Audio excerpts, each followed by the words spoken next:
Good afternoon and welcome back to the first annual Climate Summit by Mobilize Frederick. My name is Joel. I'll be speaking with you all later. But right now, we have a very interesting presentation. But an observation. You know, Mobilize Frederick, as we come together today, for Mobilize Frederick, I'd like to let you know that I already had a reunion caused by Mobilize Frederick.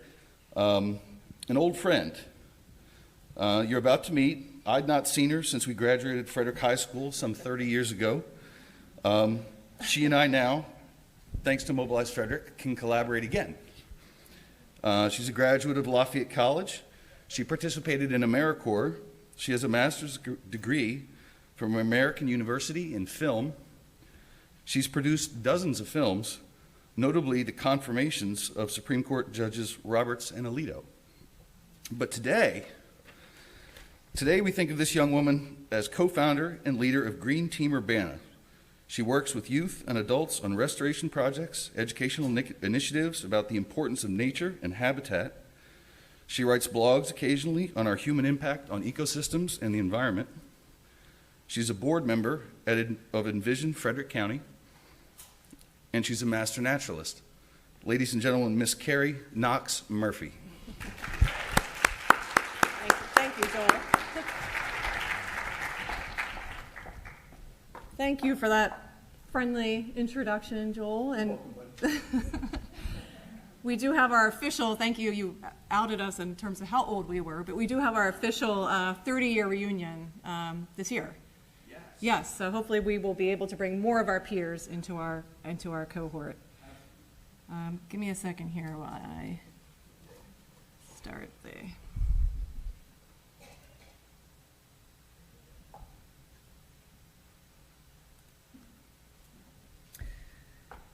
Okay, well, welcome everybody. I hope you're having a great day. Thank you for coming back inside after lunch. I know that might have been hard to do, but it is really for a good cause. So I'm co-chair of Mobilize Frederick Education Group, and I am here today with co-chair Janet Adey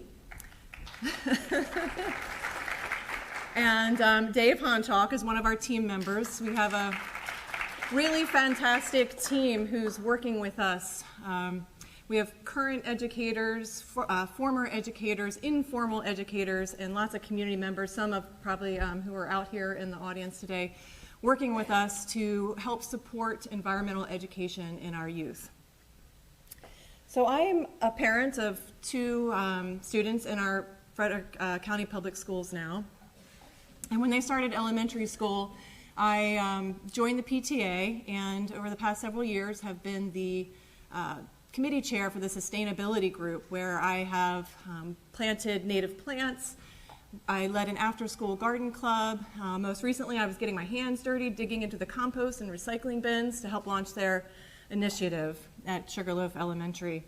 This picture you see here is a program that we led last fall, and one of our gardens there, we were planting bulbs and digging in the dirt and finding all sorts of great insects and grubs and worms and so forth. And at the end of the program, this young student said, "Wow, that was the best day I've ever had at the Y after-school program." And it's that kind of feedback and encouragement that really makes us want to do this work and really go full steam ahead. So I'm here today to talk about Recommendation 37, which calls for all of our public schools to be certified green schools by 2035. We're at the sort of the end of the report out of 40 recommendations, but I think the education one is one of the most important. We need an informed community to be able to know what behaviors we need to adapt, to know what solutions we need and be able to implement them. And the schools are really the centerpiece of our community. So, as most of you know, Frederick County is the fastest growing county in the state of Maryland, and that includes our student body. We have over 47,000 students, and more are enrolling each and every day. That's going to be 47,000 plus future leaders here in our county. Our schools also have 1,500 acres of campuses and 7 million square feet of building space, so that's lots of opportunities for us to be able to incorporate many of the other recommendations from the Mobilize, the climate report, the Climate Response and Resilience Report. So we have 5 current green schools now, two elementary schools, Myersville and Woosville Elementary, and 3 high schools, Urbana, Oakdale, and Frederick. Is anyone here today a member of one of these schools, have attended a school, or have a family member? Okay, yay! Anybody live in a community with one of these schools? Okay. Anybody want a green school in your community who doesn't yet have one? Okay, yay! All right, you are going to be an easy crowd to inspire, so thank you so much. We're going to talk more about the work that these schools are doing, and ways for you to advocate and get on board with us in our efforts here. But first, we'll change the slide. There we go. But first, I wanted to just share a little bit more history, and I'll start with my own. You already know that I'm from Frederick County. I graduated from Frederick High School, and I have many great memories from my time there. I loved the teachers. It was fantastic. But what I don't have any memories of are environmental education. I don't remember learning about the environment when I was in school there. But I did, like many of us who were born and raised 90s and earlier, spend a ton of time outside exploring on my own, running through the forest, in streams, building forts, and so forth. That really gave us an appreciation for the world around us, but I don't think that it necessarily made us very good environmental stewards, judging by the state that we find ourselves in now. And I think part of that is because we didn't have anyone guiding us, anyone to interpret the world around us, what we were seeing and exploring and observing. Not too long after Joel and I graduated, the Maryland Green Schools program came into existence. And this really, I think, started changing things here in Maryland. The Green Schools program is a certification program that it's administered by the Maryland Association for Environmental and Outdoor Education. We call that MAO for short, since that's such a mouthful. And they started this program to teach students to become environmental stewards, using hands-on projects, student-driven initiatives, and outdoor learning experiences. They're teaching students how to balance the economic, social, and environmental outcomes so that we can be a sustainable community. And they're also teaching these students how to apply what they've learned, not only in their schools, but taking that home and taking it to the broader communities. In order to become a green school, you need to meet 3 main objectives. There's lots of little sub-objectives under these, but the 3 main ones are here. Curriculum and instruction is a big part of this. 10% of teachers need to participate in environmental-related professional development. The environment and nature needs to be integrated into other subjects. So we can talk about this in art class and language arts in our history.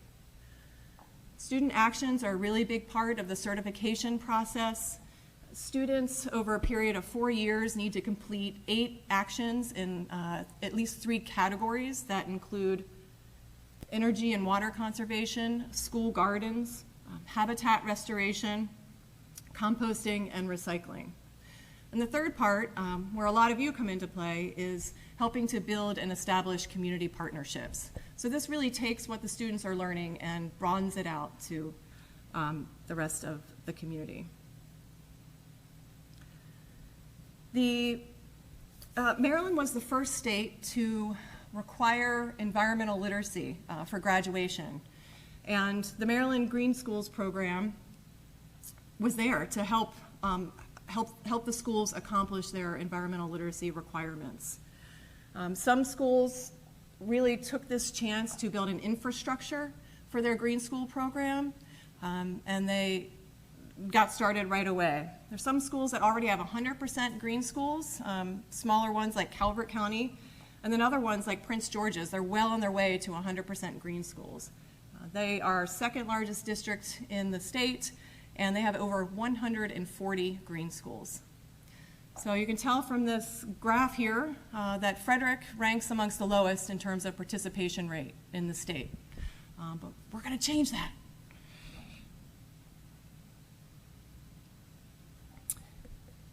So what would that look like here in our county if our students were engaged in more hands-on environmental lessons, if they were regularly taken outdoors for some of these activities? How would our students benefit, and how would our community?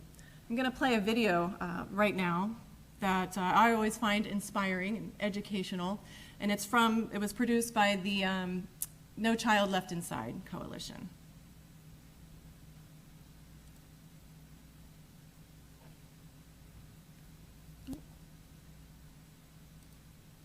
It's going to be loud to start, so. Ready? Hey!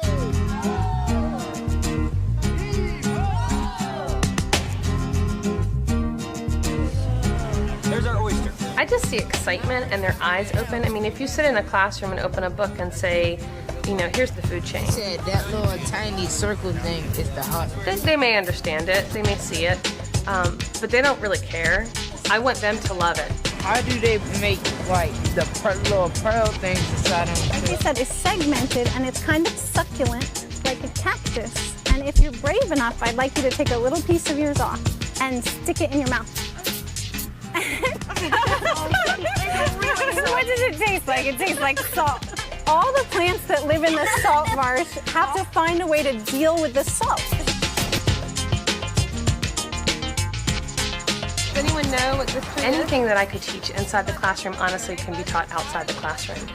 Everything that I teach about, whether it's from photosynthesis or butterflies emerging from their chrysalis. Good sight, who saw that? They will remember far more about what I teach if I can show them it happening in nature. Digestion, what do you mean by that? Like the animal would eat. Yeah, like a bird would eat this, or maybe an animal will eat it, and then when they excrete, this will get in the ground. After it was raining, we saw like lots and lots of birds. Now I realize that after like rain, more birds come out since the worms, they come outside. Yeah, that's a robin. They just finished a 2-chapter session on geology, but it's a completely different thing to read about in a book and then come out here and be able to see the mountains and see some of the different types of rocks that they're learning about. You're going to be teaching students about science. You're going to be teaching them about natural processes. The easiest way to get that information over to students is to have them be a part of it. I think the kids love being outside, and hands-on is the way to go. If the kids are touching and smelling and seeing and tasting, and that's the way they learn the best. We found crayfish, tadpoles, frogs. Even a turtle. Yeah. A big turtle. Does everything have a place? Yes. Everything have a purpose? I use nature as a teaching tool, and I use nature to teach poetry. We want our students to be critical thinkers and to practice those higher order skills that they will need in every step of life. And what being outside does is that brings a freedom. They have to make inferences, they have to draw conclusions, and nature is a perfect way to teach them how to make those inferences and draw those conclusions.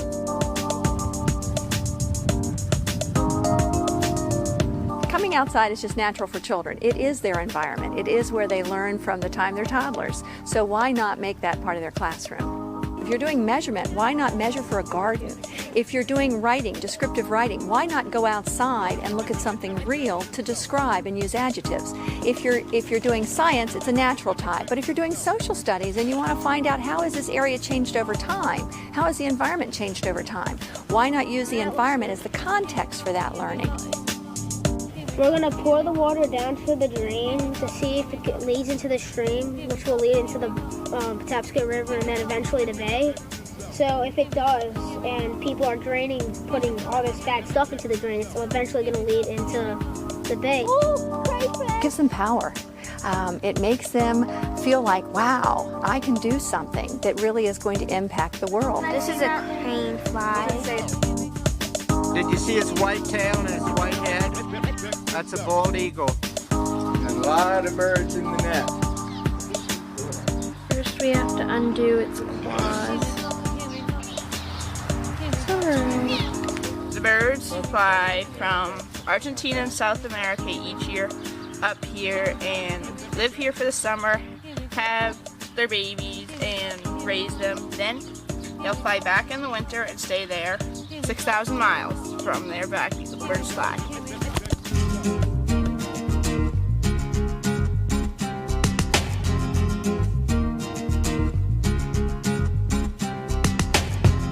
Okay, Jake just put a tag on this butterfly. If this monarch makes it to Mexico, we'll be able to know that it's one that we tagged in St. Louis. All right, who wants to get wet? I do. I want to get wet. Okay. I think studying about the environment is really, it's a survival skill. Everyone benefits from it. The students will use it hopefully in every choice they make for the rest of their lives. What car they drive, what paint they put on their house, how they heat, how they cool, how they operate their businesses. It's basic as reading, writing, and arithmetic. For the pH, it's really close. In a few years, they are going to be our voice, and it's my job to make sure that they have the right tools to use that voice. Truly, if it is not these children, who will it be?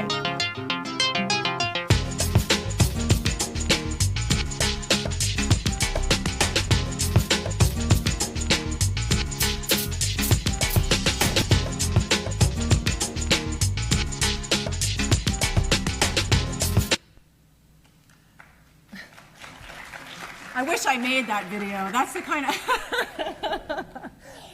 but I didn't. But I saw a lot of smiles on your faces. Isn't it so great to see these kids so engaged outdoors, learning about everything? So we saw quite a few benefits in the video from learning outdoors and being hands-on.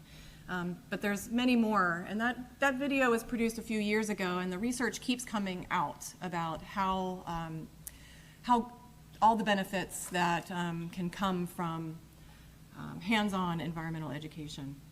And one of them, I'll go through a few just quickly, is that there are links to academic achievement.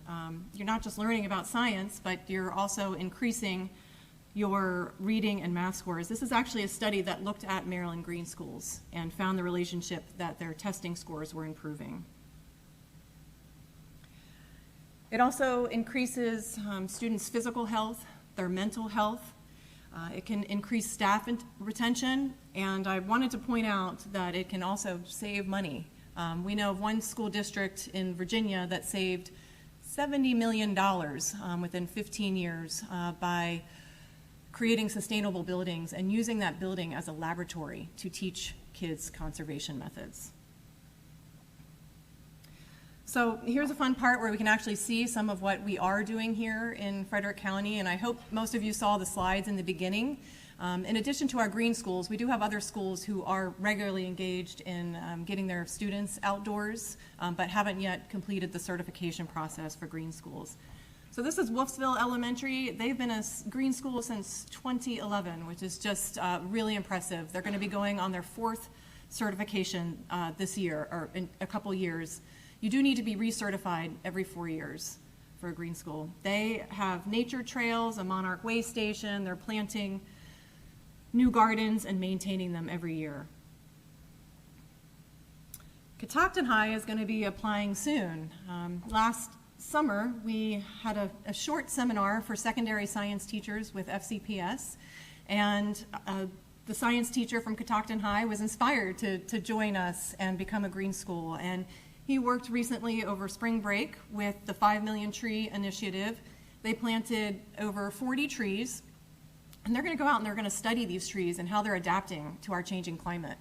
They also planted trees that aren't typically found in our area to see if they will be able to adapt and prosper here as our climate changes. Myersville Elementary, they are doing so many great things on a regular basis here, but the one I wanted to point out today was their advocacy efforts.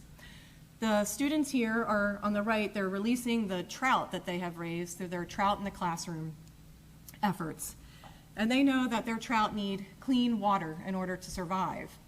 They wanted to educate their community about the need to keep our water clean. So they presented to their town council they had an idea to put plaques on the sewer drains so that everybody in town was reminded that whatever you dump in the sewer is going to end up in their trout's habitat.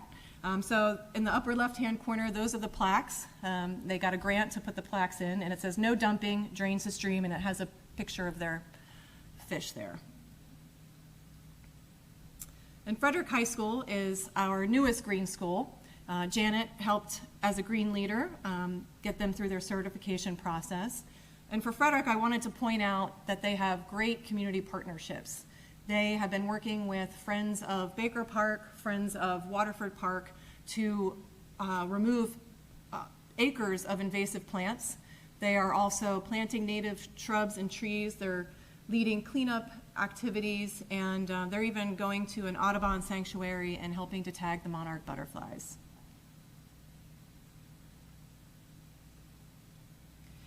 So what has Mobilize Frederick been up to? What has our team been doing? Well, the first thing we know we needed to do, based on speaking with the current green school educators and other districts who are successful in their green school programs, we knew we needed to get a district-wide commitment from FCPS. And so we worked for a year. We have good news. We presented to the board in February, and they unanimously decided to develop a green schools program by the end of the year. And put some, yeah, we were super excited about that. And they're going to put some funding behind it as well. So we hope to be collaborating with them and developing a plan for how green schools can increase here in the county. We're also working with Mayo. We put on a Green Careers Fair last December where we had 75 students come out and meet with over 40 professionals in green careers. We're also providing material support to schools. We received a couple grants that we are able to then share with schools who are developing their programs. We're going to be able to provide them professional development and outdoor portable kits so they can take their classes outside and have the resources to do it. We're facilitating community partnerships and green centers. Green centers are organizations or businesses or a park office that can help support green schools. Most counties do have green centers. We don't have one yet in Frederick, although Thorpewood is going to be applying for green center next year. So we're super thankful, about that. Okay, so hopefully we've inspired you to help us, help our schools and our teachers and our children. And here's how you can get involved. We have a sign-up sheet at the Mayo table in the exhibitors hall, and I'll also provide you our email address for you to reach out to us. You can become a green leader. There's trainings involved. We'll pair you up with the school, and you can help figure out what resources the schools need to become green school certified. You can assist teachers, lead lessons, especially if you're an educator or an informal educator or someone very knowledgeable in your field. You can organize events and involve youth in them. You can volunteer with us behind the scenes. We have a lovely team that's growing. You can become a green center. And if you don't have time and you have money, you can donate to our efforts. Okay, so here's information for how to reach us, and hopefully we'll have some information on a website soon. But I think we have a few minutes, 8 minutes, for questions and answers, if anybody has them. There's the microphones here in the center of the room, and I'm going to ask Janet and Dave to come up and join me. They have both been working with green schools for much longer than I have, and so would be well pointed to answer any questions you have.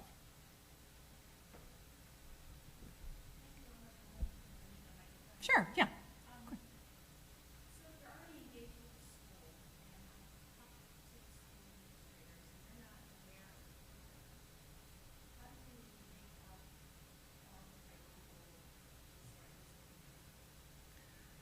Yeah, that's a great question. Okay. How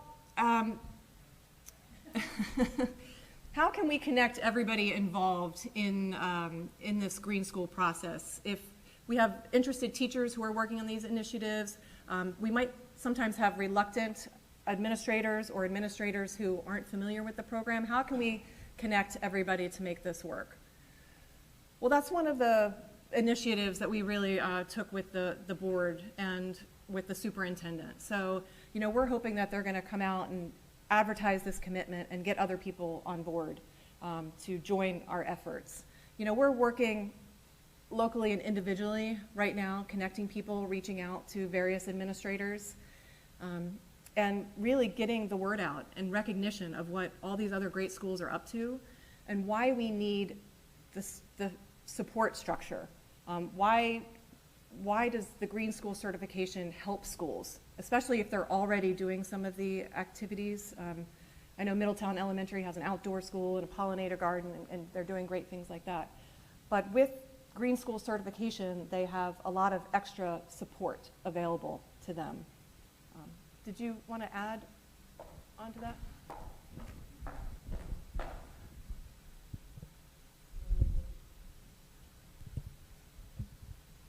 Well, I would just add that depending on your school and what kinds of things they're already engaged in, there's opportunities, for example, for the STEM leader at the school to get involved with training that the county office science curriculum folks are offering, and we can provide information there.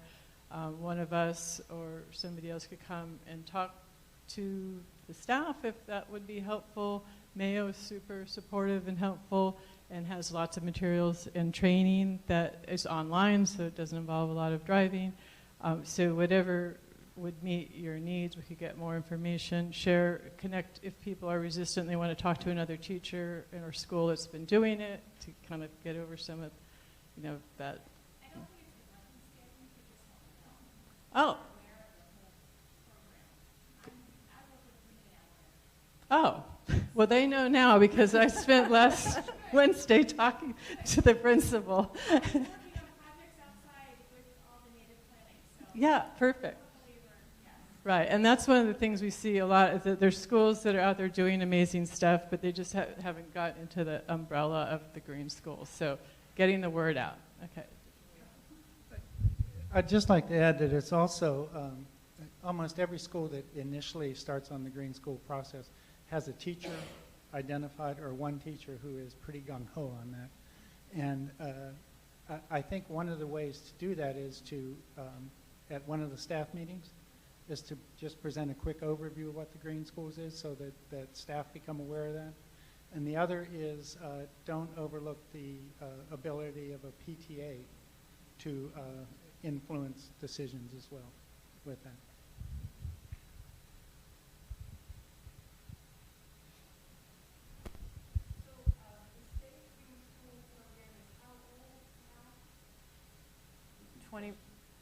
The Green, it's 24 years old, right? The Maryland Green School program is 24.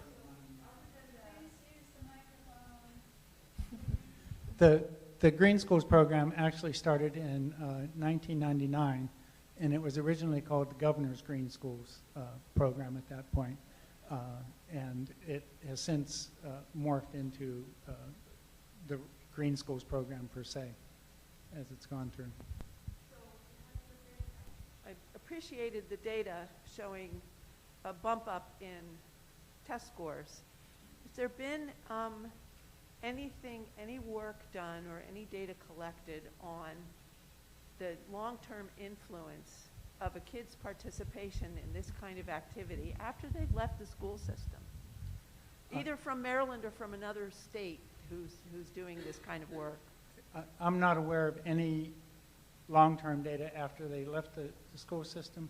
Mayo itself does, with the Green Schools program, collect metrics from the schools themselves that they submit, the number of things recycled, the number of storm drains stenciled, those types of things, and they do have that information available. In terms of the academics, there are a number of studies that show an increase in academic ability, as well as more of an interest in green careers. But again, it's hard to isolate that it's the Green Schools versus, you know, a whole other realm of activities that may lead to that. That would be super interesting, though, to have a longitudinal study especially if someone had started it back in 1999 and we could see. Anybody here want to start one?